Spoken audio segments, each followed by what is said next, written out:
अस्सलाम वालेकुम एक्वेरियस, मैं हारिस अज़मी प्रोफेशनल एस्ट्रोलॉजर आपकी खिदमत में हाज़िर हूँ इस हफ्ते का एस्ट्रोलॉजिकल रिसर्च लेकर। एक्वेरियस, अब आपको आगे जितनी इन्फॉर्मेशंस मिलने वाली हैं इस हफ्ते, अगले हफ्ते, उससे अगले हफ्ते, आपको वो ज़रूर समझना चाहिए।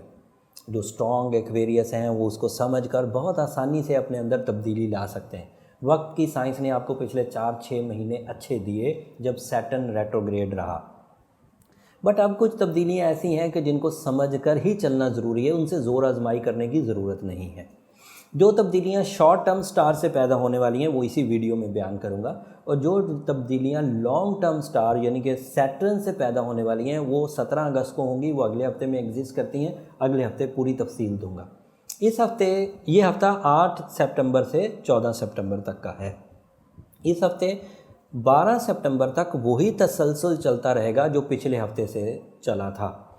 कंजंक्शन ऑफ स्टार्स आपको 8वें घर में ही मुयस्सर रहेगी 13 सितंबर तक। कंजंक्शन ऑफ स्टार में 4 प्लैनेट्स हिस्सा ले रहे थे। 8वें घर में आपके मार्स था, 8वें घर में ही आपके वीनस था, 8वें घर में ही आपके मरकरी था, 8वें घर में ही आपके सन था। इन 4 सितारों की कम्बिनेशन से आप कुछ फ़ायदे ले रहे थे, लेकिन कम्बस्ट ऑफ वीनस की वजह से कुछ नाराज़गियाँ भी पैदा हो रही थी। बट इस हफ्ते अब मेजर चेंजेस आएंगी। उन मेजर चेंजेस में एक चेंज फुल मून की है। पूरा चांद एक बड़ा इवेंट है, हर महीने आता है पूरा चांद। वैसे तो चांद पूरे ही जायचे में एक महीने में घूमता है, एक ऑर्बिट में पूरे 12 घरों का चक्कर लगाता है, लेकिन जिस हाउस में वो किसी महीने पूरा होता है, फुल होता है, उस हाउस को वो उस महीने ज़्यादा तक़वियत देता है। आपके यहाँ फुल मून सेकंड हाउस में है, and you know second house is a house of material advantages. ये इम्पॉर्टेंट हाउस है। इस हाउस में पूरे चांद, वैसे चांद रिप्रेजेंटेटिव है जज्बात का, एनर्जीज़ का, फोर्स ऑफ लाइफ का, रूहानियत का, बरकत का, प्लानिंग का, सिंसियरिटी का। बट सेकंड हाउस में होने की वजह से इसके सारे ट्रेंड मनी मेकिंग की तरफ चले जाते हैं। आपकी सिंसियरिटी कैरियर ओरिएंटेड होगी, मनी मेकिंग ओरिएंटेड होगी। आपकी जो जज्बाती कैफियत हैं उसमें तड़प और कसक बढ़ेगी, माल और असबाब हासिल करने के लिए, स्टेटस हासिल करने के लिए। तो सेकंड हाउस में ये 13 तारीख को फुल होने जा रहा है।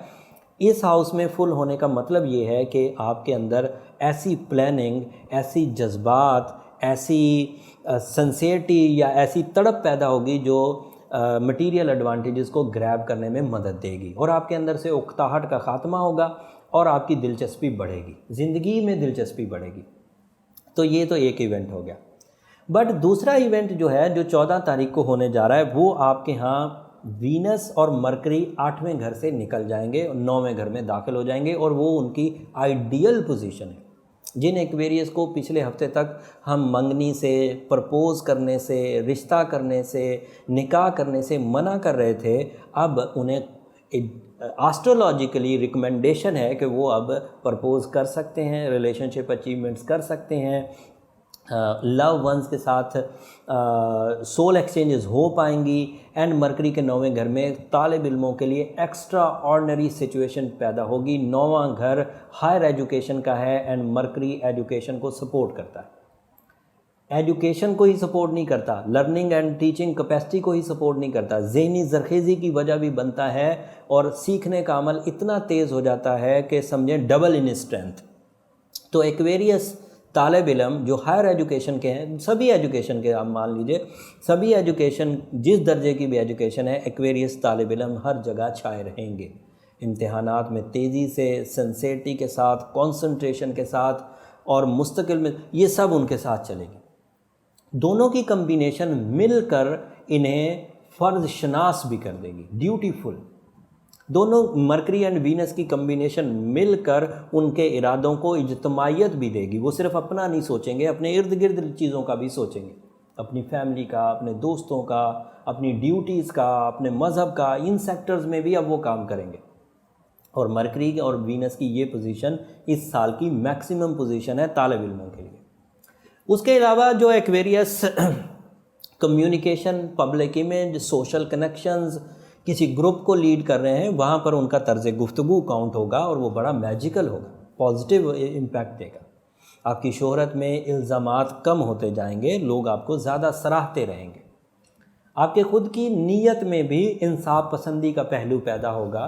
आपकी खुद की नीयत में भी मजहबी जोश और जज्बा पाया जाएगा। आपकी खुद की नीयत में भी इरादों की पुख्तगी पाई जाएगी। जब कोई इरादा कर लेंगे तो वो एतमाद से उस इरादे को पूरा करेंगे।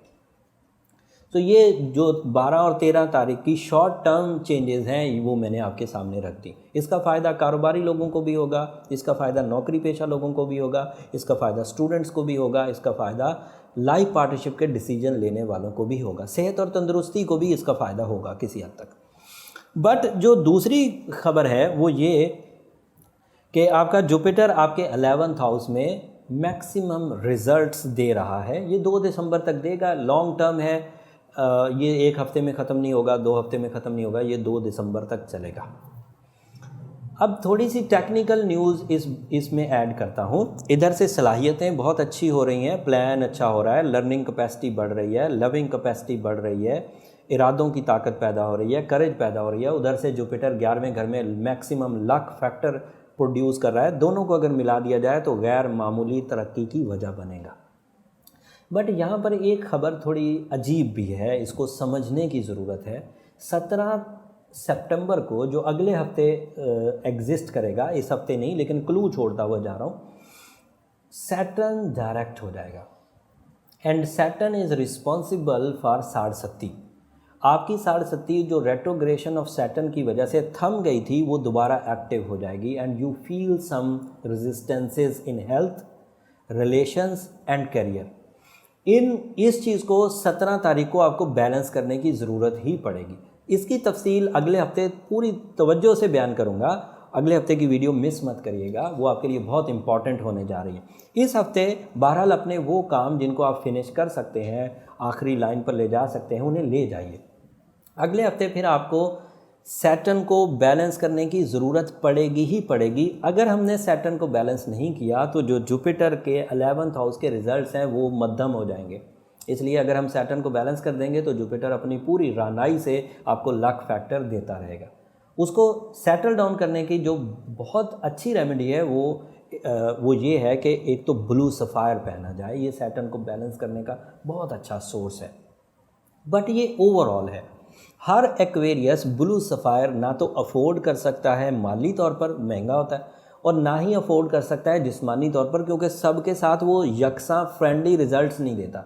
इसलिए इंडिविजुअल चार्ट की तरफ जाकर सही रेमेडी का तयन करना ज़्यादा अच्छा रहेगा। उसके लिए हमें आपकी date of birth, time and place of birth चाहिए होगा। नंबर नीचे चलते रहते हैं, जब आप उन पर रब्ता करेंगे तो वहाँ से चार्ट बनवाने का तरीका आपको पता चल जाएगा। बट मैं इन एडवांस आपको बता दूँ, वो फ्री फोरम नहीं है। लोग, हमारे व्यूवर्स ये फील करते हैं कि शायद वो फ्री है, वो फ्री फोरम नहीं है। आप वहाँ पर रब्ता करके तरीका पता कर सकते हैं। उम्मीद करता हूँ आप इस बात को समझेंगे और इस इंफॉर्मेशन को यूज़ करके अपने अच्छाई को, अपनी कामयाबी को, अपनी इज़्ज़त को, अपने रिवॉर्ड्स को हासिल कर पाएंगे। और जब रिवॉर्ड्स हासिल कर रहे होंगे तो मुझे अपनी दुआओं में ज़रूर याद रखेंगे। अगले हफ्ते की वीडियो क्योंकि सैटर्न से रिलेटेड है और आपके यहाँ वो बड़ी अहम पोजीशन पर है, इसलिए उसे मिस मत करिएगा। जाते जाते चैनल को भी ज़रूर सब्सक्राइब कर दीजिए, उससे ज़रा हमारी हौसला अफजाई हो जाती है। अगले हफ्ते तक के लिए इजाज़त दीजिए। अल्लाह ने के बाद।